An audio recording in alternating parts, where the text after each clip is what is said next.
Hello, this is Linda Binns of Harmony Inside and Out again, continuing with the introduction to Feng Shui.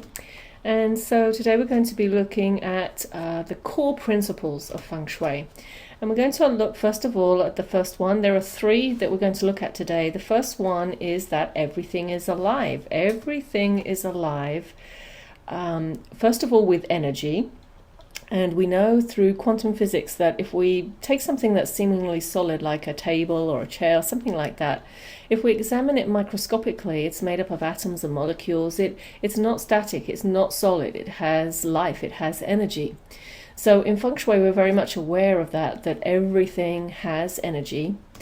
But also we're very aware that things are alive with our memories and associations. Everything that you have at home has some kind of memory and association for you. And so we always want to make sure that that's a positive memory and association. So we tend to think of our things as simply being inanimate objects, and that really isn't true. For example, take a look at this. This is something I just took a picture of. It's just a piece of glassware. It's a blue, like a perfume bottle. And so to most other people, they would look at that and that's all that they would see. But to me, what I think of when I see this is I remember when we purchased it. My husband and I were living in England at the time, and he had to go on a business trip to Italy. So we decided to take a week and go together, and he would do his business trip, and then we would have some vacation time afterwards. And we decided to drive. So we drove from England to Italy, which was very nice, something we hadn't done before. So we drove through France and Germany and had a wonderful time in Italy. And we went to Venice for a day. And that's where we purchased this item. And Venice that day was very wet. It was pouring down with rain. We were absolutely soaked, but we enjoyed the day anyway. And Venice is very well known for just beautiful, beautiful glass work. And so we brought this back as a memento from that trip. So when I look at this, I don't simply see a glass bottle. What I see are all the memories of that trip. And so, it has very positive memories for me. You can take another item. This looks like a very old, very, small, pretty cheap, probably jewelry box. Nobody would think much of it. But to me, it means a lot more than that. It used to belong to my grandmother, who has passed away now. And my mother and father lived in Singapore. My dad was in the Air Force. He was stationed in Singapore. And that's actually where I was born. And while they were there, this was a gift that they purchased to take back for my grandmother. So it's pretty old. And so when I see this, I am reminded of my grandmother. What a wonderful person she was. I'm reminded of Singapore and my childhood. So this also brings back a lot of very positive memories for me. So you can see that when you start to really look at things, they are not simply inanimate objects. They have a life of their own, and they are very much alive with our memories and associations. So the thing is that we want to have things around us that have positive memories and associations, not negative ones. Now, fortunately, I don't actually have anything to show you that has negative memories and associations for me, because I really don't keep anything like that. But let's imagine that you have something that reminds you of a difficult time in your life, or it reminds you of somebody who treated you very badly. Well, in the same way that these things, when I look at them, are very positive and uplifting, they make me feel good. If you have something that reminds you of a difficult time in your life or someone who treated you badly, they will have exactly the opposite effect. They will actually hold you down, hold your energy down, make you feel stuck, and that can actually really contribute to you being stuck in life. So when you're aware of that, it becomes really, really important for you to think about exactly what you're surrounding yourself with.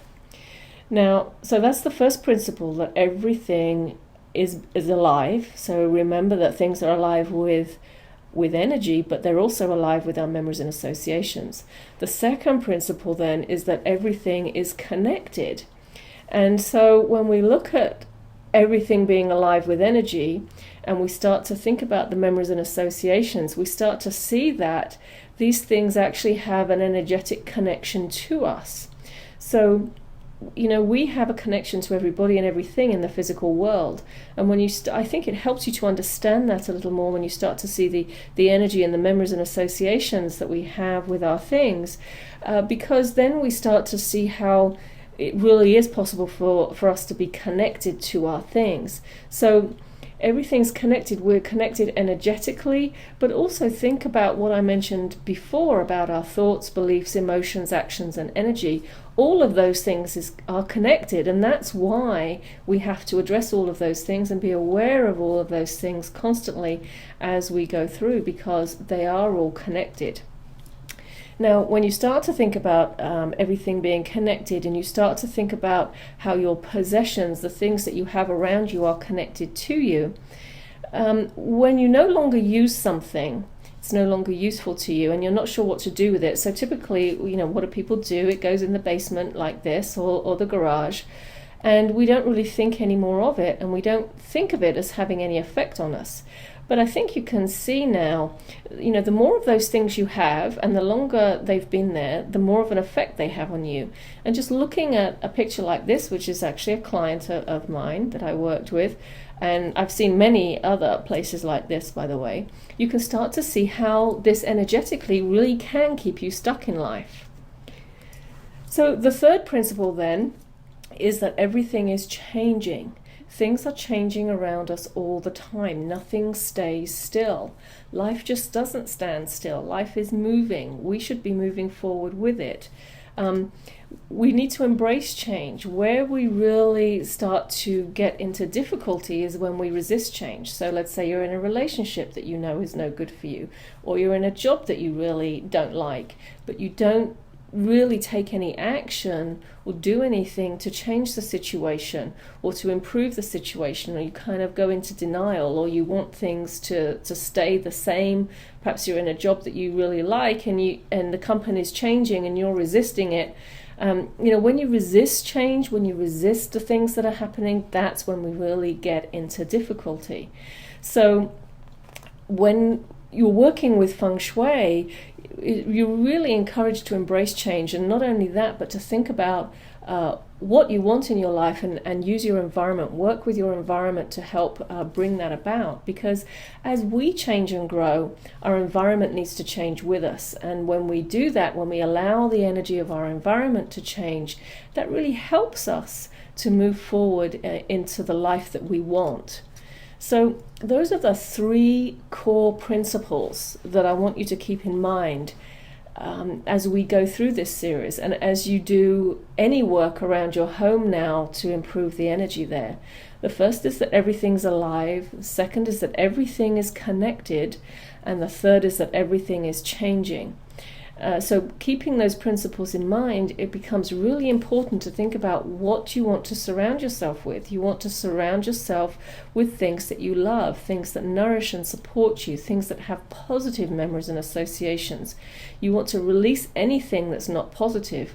This is going to help you move forward. It's going to stop you from being stuck. It's going to help life change in a positive way for you, just by being aware of that. And if you go now to start to look at some of the things that you have at home, if you identify anything that is not positive or reminds you of something unpleasant or difficult, I really encourage you to consider letting it go, because that's one of the most powerful things you can do to bring about positive change in your life.